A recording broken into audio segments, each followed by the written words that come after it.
I have it pulled up. Na na na na na na na.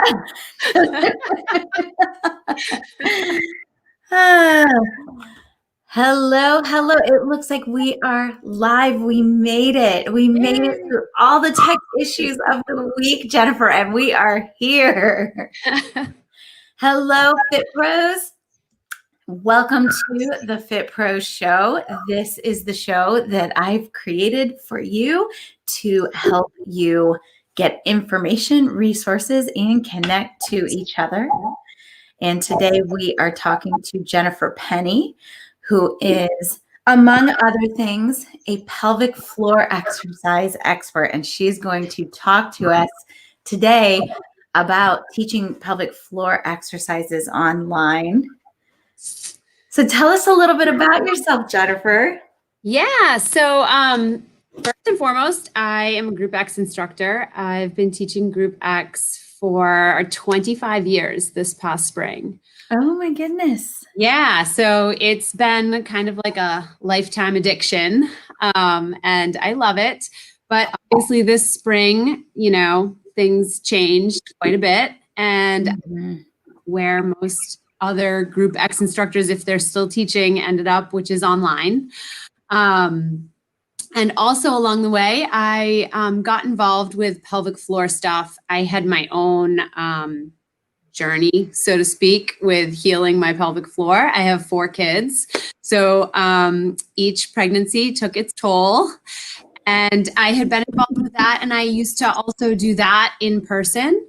And I wasn't sure how it could work online, but I wanted to make it work online. Mm-hmm. So I think the Group X classes, the fitness classes, starting there and seeing that it could be done was what kind of gave me the courage to now say, this can be done online too. There's going to be challenges, but it just opens up your audience so much more than just trying to work with people who are local. Beautiful. Oh yeah, so true. Yeah. So y'all, today as we talk, Jennifer is going to give us a few examples of exercises that, tell me if I'm wrong, a few examples. So stick with us to the end. We're going to get some examples of pelvic floor exercises. She's going to talk about the challenges of teaching this type of exercise and the advantages as well to your audience and to you. And then at the very end of the show, y'all, I want to tell you a little bit about how the Sell Out Your Online Workout Bootcamp is going to work this time when we do it in October, because I've got some really exciting innovations for that. So stick with us all the way through, because those are the things we're going to cover. Okay, so where do we start? I guess first and foremost, it's with awareness, right? So throughout the years, I would have problems, especially in Group X classes. I've heard from so many other instructors that after they had kids, they decided they needed to go low impact, right? Because that high impact class that they used to teach when they were younger was just hitting their pelvic floor really hard. So you hear stories, you're in class, you're stepping on and off of the step, or you're teaching a high impact kickboxing class. That's what I taught. And you're accidentally peeing your pants. Oh my gosh, you guys, if you're watching this live, give us your pee in the pants stories. Yes. Yes. So let us know that it's happening, if you want to talk about it. If you have kids, you probably have a couple stories. Don't wear the Heather Gray pants. You're going to be jumping. We hear that all the time. So yeah, there just wasn't a lot of awareness around the issue. People are aware that it's happening, but it wasn't something that most people realized they could do something about, and they could change that and not have to deal with it anymore. They didn't have to wear a pad to class anymore if they wanted to jump and do all that high impact stuff. So I really wanted to hit awareness with people, just to know that it's something that you can fix. You really shouldn't necessarily be living with it, because it is indicative of some some muscle imbalances and possibly a little bit of motor dysfunction kind of issues. And it's also not tough to fix it, and not necessarily like a surgical fix to fix it. So I'm talking Interesting. basic exercises will get you there. And here's the other piece of that puzzle. Most people, when I tell them what I do, it's one of two things. Like, oh, I heard that you can only fix it with surgery, or so you teach people how to Kegel. And really, like, I think we've hit the end of the line with what we all are going to be able to do with Kegels. Like, everybody knows, oh, if you're having pelvic floor problems, you just do Kegels, right?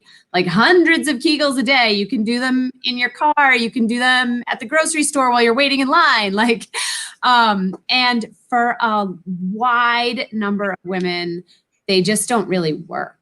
I know for myself, they did nothing.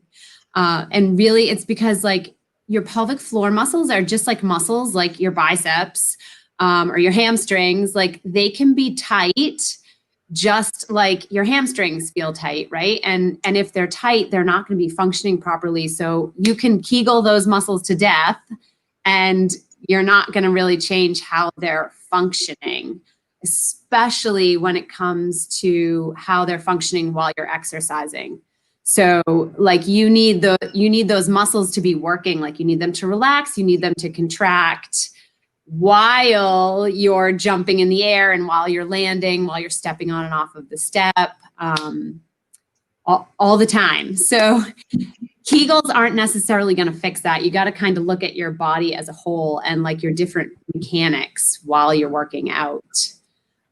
So it's simple. I mean, when you see the system is simple, but it is like a whole body thing. It's not like, do 100 Kegels and you're going to be fixed tomorrow. Okay, so tell us more about the system. I can't wait to hear this. Yeah, so I actually developed a system. I call it the Simply Stronger solution. And we focus on three things: A, B, C: alignment, breathing, core control.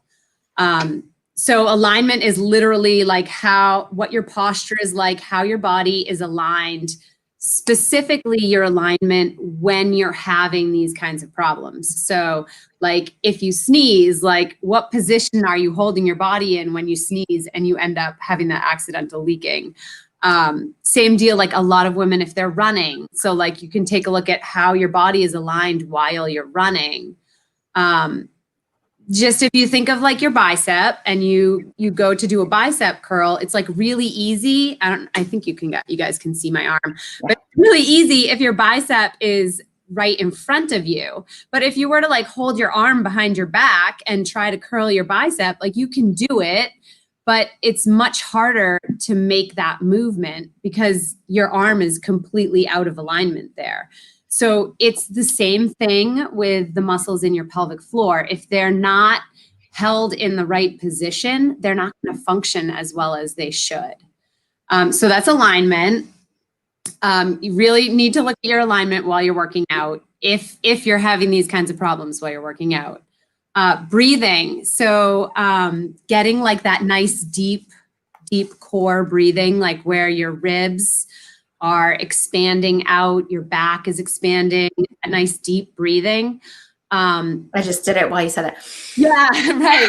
So that can be tough. So I used to think that a deep breath was like a lot of air. But it actually, that deep breath, you want your inhale to like go down and expand everything, and then your exhale to just let everything release.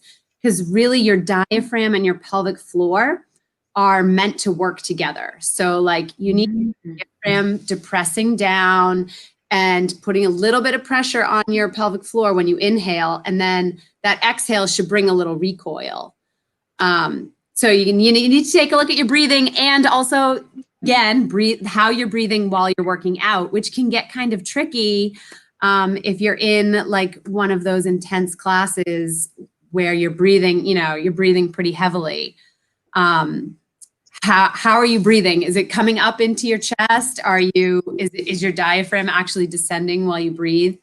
So that's the breathing part of it. And then core connection. So you really need to take some time and kind of connect with your pelvic floor muscles and your core muscles. So a lot of times I see women with diastasis, that abdominal separation. It's pretty typical after a pregnancy or two, where you got that core separation, and getting all the muscles of your core kind of back on board again, and then working. Okay, wait, before you go on, I'm sorry. No, that's okay. I can just go and go and go. I want to hear more about diastasis. This is not something I've ever dealt with. Oh, really? Yeah.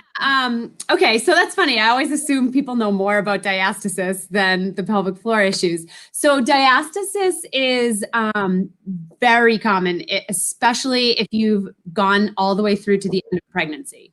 So basically, at the end of a pregnancy, every single woman has a little bit of diastasis. It's that linea alba that runs down the center of your rectus muscle there. It stretches just a little bit as you get bigger and bigger with your pregnancy. It stretches, those muscles separate to make room for baby. And the problem comes in after birth. So usually like 6 to 10-ish weeks after birth, you want to start to see those muscles kind of closing together. And sometimes they don't, for whatever reason. And that can also be alignment problems, breathing problems, that will cause that as well. So frequently it's misuse of those core muscles that can cause you some problems. And here's the other piece of the puzzle. I think a lot of times we all, especially as instructors, I know I did, we all kind of rush back to our classes after birth because, you know, we're like, oh my gosh, I had this baby and like, now I need to get back. Like, and 4 weeks is a long time to be without your workout. Yes. Oh yeah. Oh, it's rough. But finding like an appropriate level of workout and the right way to bring your abdominals back on board after having a baby will be huge for you. So a lot of times, a lot of times I will see women who really didn't have much of a problem right after they gave birth, and maybe they took off like 6 to 8 weeks and they were fine. But at that 6 to 8 week point, they really went hard, and then they started to cause problems. Like they went back to that super high intensity class, or they really hit their abs hard with like the crunches and the planks. They just went right back to it. And it's like your abdominal muscles almost don't even know what to do because they just haven't been functioning the way they're supposed to for so long. That getting them back on board the right way can be huge and hugely beneficial long term. Gotcha. Okay. Really interesting. So then what do you do about it? What do you do if you think you have a problem with diastasis? Just in general. All right. So I would recommend at your 6 week appointment, definitely asking, most people go in at 6 weeks, ask your doctor to check you, because a lot of times they don't. It's getting better. When I had my youngest, she's 9. They didn't really check. And I even asked them to check because at that point I knew, and they're like, oh no, you're not going to have a problem with it. You work out, you're in great shape. And it has nothing to do with working out or being in great shape. In fact, I think a lot of times the harder you work out and the better shape you're in, the more of a difficulty you can have with it if you're not, kind of careful about what you're doing towards the end there, and then coming back, bringing everything back on board. Definitely the first thing to do would be to have someone check you at your 6 week. If you think you're having problems with it, there's like a really easy check that you can do laying on the floor. You just kind of lift your head up and you can check yourself for like what you'll feel is like a separation line of your body, like right where that linea alba is. And you feel it going all the way down. Usually you'll have some kind of symptoms as well. typically like lower back pain, or just a feeling like of instability, that nothing is like holding everything in like it should. Frequently you end up having those like accidental bladder leaks, and it's really nothing wrong with your pelvic floor. It's actually that your diastasis hasn't healed itself properly. Okay. So I know when you and I had first met, we talked a lot about this topic, and I was like, this is so interesting. I really want to get you on and talk more about it on this show, because I want to hear about kind of, I know you were going to give us some typical exercises and things that we would do to improve the pee in the pants situation. So definitely want to talk about that.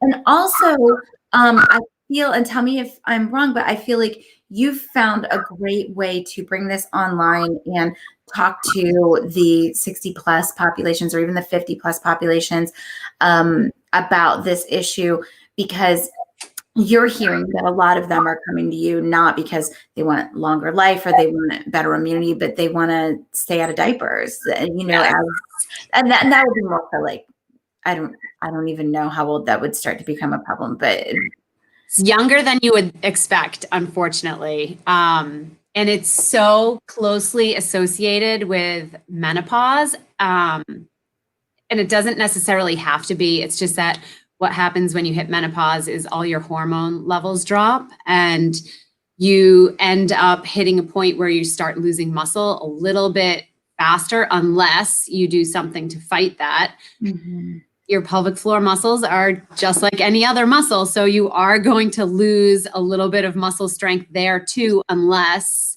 Mm-hmm. you know how to bring those muscles on board with everything else. So yeah, I kind of like to tell people, because frequently I'll hear like, oh, I don't have that much of a problem. Like, I just have like a very small leak every once in a while. Like, it's no big deal. And I'm like, yeah, it's no big deal now. But 10 years from now, when you're 55, you don't want to have to be wearing overnight pads, like just to leave your house, right? Like, and if you catch it when it's not that big of a problem, it's going to be quicker and easier for you to fix. Oh, what a good point. Yeah. Yeah. So definitely don't wait. Don't kid yourself into thinking that you just have a little problem, or you don't really have that much of a problem. Because as you progress down the line, if you start to lose muscle and that kind of stuff, you can get to the point where, yeah, you're going to be in adult diapers. I hate to say it. That's where it ends up. Which, as instructors, is really interesting to us, because a lot of us are teaching aging populations, and Mhm. the aging populations are some of the biggest at home and online workouters, because they don't want to go back. They're really going to be more cautious about going back and being in person. Yeah. So what's the first thing that you do when you first start working with someone on their pelvic floor strength? Yeah. So usually what I like to do with everybody is kind of take a look just at their overall posture. Surprisingly, people are always kind of surprised when I tell them this, like the way you hold your head, the way you stand through your ribs and your pelvis can tell me a lot about like how well your pelvic floor muscles are or not functioning. So usually what I have people do, and everybody who catches this call can do it too, is take a side on picture. So take a picture of yourself head to toe, just standing, and check out where things are lining up. So if you're standing side on, you want your ear to be lined up right over your shoulder, and you should be able to draw a line down the center of your picture. That line should touch your ear, your shoulder, your hips, your knee, and your foot.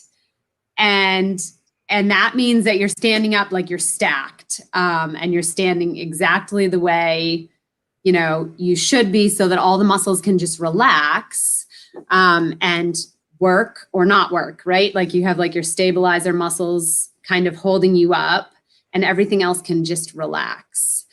So that would be like step one, like getting a good assessment of where your general posture is. the head thing is huge now because we're all over in front of our computers and like amen. phones. Yeah. So getting that head back in line with your shoulders can be really huge. So every single one of us is now. Yes, I know. Myself included. Yeah, I'm like, oh, you're sitting up. You said, I can look at somebody and I can tell if they're having pelvic floor issues. I was like, tell me, don't tell me. Tell me. No, don't tell me. It is funny though, because I'll go to the beach in the summer and I'm like, oh man, I wonder if she can tell. Like, I bet her back hurts a lot. Like you start to see patterns in people. And the beach is terrible for watching people, right? Because everybody's in bathing suits. So I'm like, oh yeah, stop doing that with your knees. So the first thing that you would do is kind of a postural alignment assessment. Yeah. Yep. That's where we would start. And then probably want to take a look at your breathing. Like frequently when I see people, they're kind of in that, like, I call it like stress breathing, where you're breathing up into your chest. So you ask them to take a deep breath and they're like, and they're thinking it's a deep breath because it's a lot of air, but it's like all lifting up into their chest and shoulders. And then when they exhale, they just drop down. Yeah. But what you want is the opposite of that. You want like your inhale to expand your belly, expand your ribs out to the side, expand your back. You want that deep breath to go down on the inhale and then come up on the exhale. That will be huge if like you pee your pants when you sneeze or anything else. Like for instructors, if your breathing pattern is backwards and your diaphragm is coming up when you inhale, then when you yell, like when you throw your voice, your diaphragm is going to push down. And yes. That can be a problem if you're accidentally peeing your pants while you're cueing. So if you notice when you're cueing, or like I used to have certain moves that would be like, oh, I can't say anything during this move. Because if I say something during this and do this move at the same time, I'm going to pee my pants, right? So if you're an instructor and you notice that, check your breathing pattern. Because probably what's happening is you're inhaling, your diaphragm is going up when you inhale, and then you exhale to cue and you throw your diaphragm down and all that pressure goes down to your pelvic floor. Okay, so how do you fix that?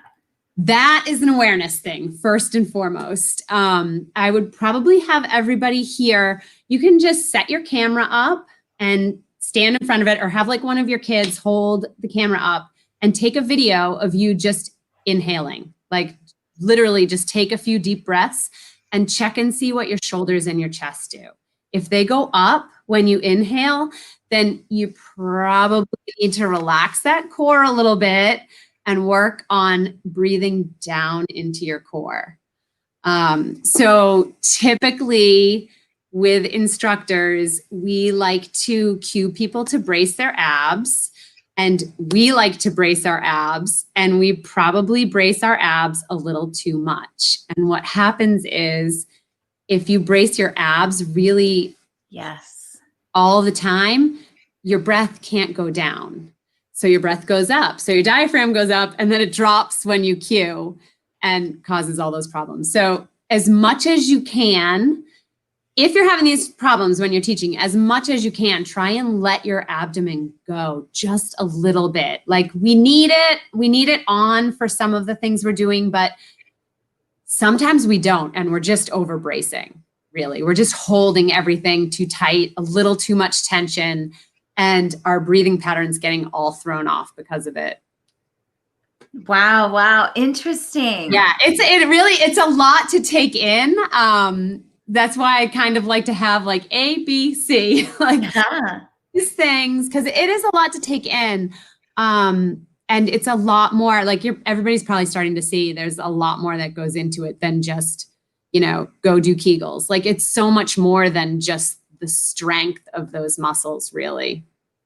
So what is number 3 then? Does that have your number 1 and number 2 correlated with your A and your B? That's right. C is actually core connection and control. So that's that over bracing thing. Mm-hmm. And also when I say core, so like your pelvic floor is really part of your core as well. So you kind of should be able to feel what's going on with your pelvic floor.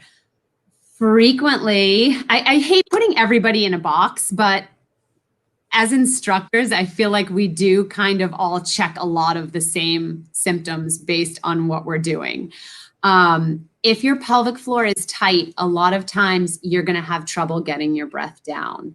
Just like if your core is tight, you have trouble getting that breath to expand your belly. You're going to have trouble getting your breath down to get your pelvic floor to relax.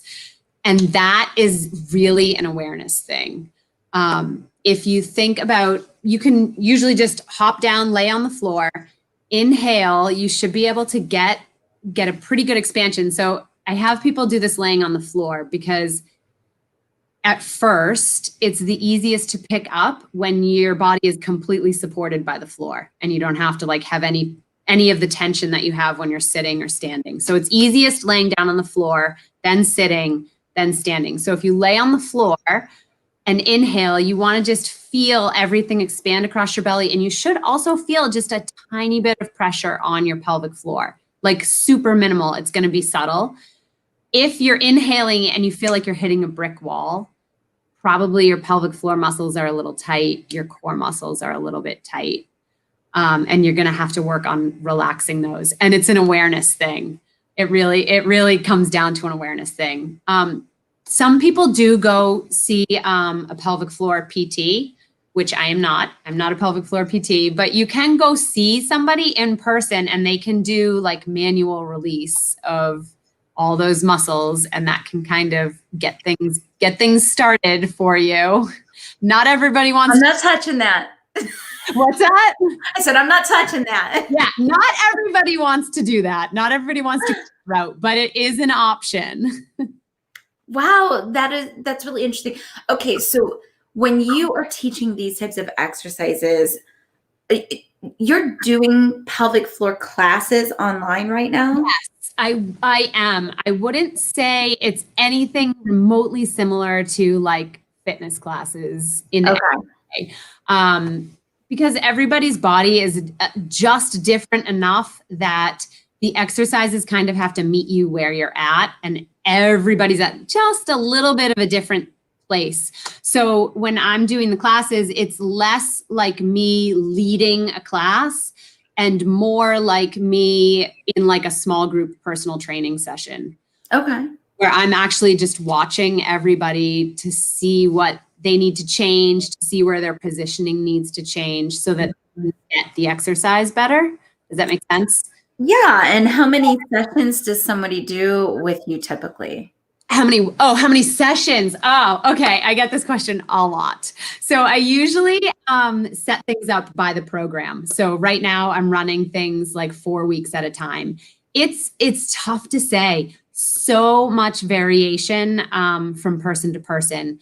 So I'm sure everybody in here has heard of kinesthetic awareness, like where your body is in space. Some people are so good with that and they pick it up really quickly and they have like a super connection with their body and they just pick it up. And then other people need a little bit more time. Yeah. And it also makes a difference. Like if your pelvic floor is tight, you're going to have to work on relaxing it first. And then you can work on bringing it on board with the rest of the muscles. If you're just overall kind of a little bit weak there, you're actually in a better place. Because if you're just a little bit weak there, you can just immediately start strengthening and you're done. So it really is individual dependent, but I wouldn't want people to think it's going to take like months and months and months. Only like 4 to 8 weeks, you can get a pretty good idea of what's going on with your body and then continue on, kind of work on things a little bit by yourself and you'll be good to go. Interesting. So you're teaching it as a program. So you bring a small group in and you say, we're going to be together for 4 weeks. We're going to be together for 6 weeks. Yeah. Usually it's 4 weeks and then people have the option to renew for another 4 if they want to. Yeah. Typically I'd say 8 weeks and people are good. depending on where you want to end up. So if you want to end up like going back to CrossFit and you're having a ton of problems, you might need like 12 weeks or 16 weeks. If you just want to like go for a jog down the street, you might be able to do it in 4 weeks. It really depends on like where you are now and where you want to be. Mm-hmm. Okay. Yeah. Oh my gosh. Really interesting stuff. Where can people find out more about you? Yeah, so I have a free Facebook group. It's called Stronger Pelvic Floor Coaching and Support. And I'm in there pretty much every day. I do workshops in there every couple months. There's a ton of info in there. So beautiful. I love it. That's the method that I teach to the instructors in the boot camp is do a free Facebook group. Yeah. Do it about what you love. Yeah. Teach in there, get in there. Love on people. Yeah, it's been great. It's been, it really has worked out well for everybody. So beautiful. Yeah. Well, Jennifer, thank you so much. I think this was super interesting and super helpful in a lot of different ways. Awesome. I think, first of all, as instructors, we actually have this problem a lot of times, which, sometimes we're teaching to people that we don't have the same issue. So that's interesting. It's also really interesting to think about teaching pelvic floor, or at least incorporating some of those ideas as we are talking with our active agers, because they have that one of those goals is to stay out of diapers and to stay out of the pads and different things. So if we can find ways to kind of incorporate that into our workouts and into our messaging, then that can help them understand the benefits that they'll get from working with us. Uh-oh, you froze up. Oh my goodness. So y'all, this is a first. So Jennifer has frozen up, but we were just about to say goodbye to her. Oh, you still there? Yes. Yay. All of a sudden everything froze and I was like, no. It happens. These are the days we live in. These are the days we live in. So Jennifer, thank you so much. I'm going to let you go and I'm going to talk a little bit about the next boot camp that's coming up. Great. Awesome. Okay. Thanks. Thanks, Jennifer. It was so good. We appreciate you. All right. So let's see. There we go. Hey guys. Okay. So that was really good. I want to hear everything you are thinking right now. So tell me in the comments how much you loved that, or really did it make you uncomfortable? Did you not love it? But no, I thought it was really great. And I want to hear what you thought, because I want to hear if you want more content like that. And I want to talk to you just quickly about the next boot camp. So as you know, I do the Sellout Your Online Workout Boot Camp with you guys. I have a plan to do it every 5 weeks, kind of going forward into the indefinite future. So this time is the last time I'm doing it for free. After this round, it will go back to being a paid boot camp. So I'm doing it for free this time. It's you register at fitprosconnect.com/bootcamp. And I would love to have you there. Please go sign up, bring your friends. We're going to do another referral contest. So get your friends in there and make sure that they know to post you as the person that referred them. What else do I want to tell you? We are doing a really cool thing with the boot camp this time. I'm reading y'all's comments. I cue pelvic floor, but would love more info and training. Definitely go join her free group, Jennifer's free group, and join Jennifer's free group and get in contact with her, because she can definitely put you in contact with the right resources for that. Okay, so I want to tell you about the VIP on the boot camp. So this time we are doing a VIP just like we did last time. Last time you were able to get a one-on-one coaching call scheduled with me. You were able to get a free download from Muscle Mix's music. And oh gosh, I offered you something else as well, and now it's escaping my mind. This time we are doing the same thing, but I am adding something so super valuable. I am adding implementation sessions. So every day during the boot camp, we're going to come on, I'm going to teach my heart out, my guts out, just like I do for you every time. Then we are going to go into an implementation session for the VIPs. Every single day, we're going to have an hour long, maybe even 90 minutes long session where I'm going to review the content with you. And then we're going to break out into groups. We're going to actually do the stuff. And we are going to have extra content in there, extra teaching, extra connection. It's going to be really super valuable. So the VIP level this time is going to be amazing. It is more money, but it is going to be so worth it, because if you are looking to have that kick in the pants and get your online teaching business started, this is what's going to get you there. So check out the VIP when you register and see if that's something that you want to do. Implementation sessions. That's the thing. Implementation sessions this time. It's going to be so good. So good. So y'all, fitprosconnect.com/bootcamp. I'm going to do another video you're going to see pop up in the feed in a minute, because I need to have a video that's kind of sitting off by itself that's just about bootcamp. So that's the information I wanted to get to you, that that we're going to do implementation sessions for the VIP level this time. So y'all, I'm looking forward to it. Go register right now. Thank you for being here. Thanks for watching. Thanks to Jennifer. And I will see you guys next week. All right.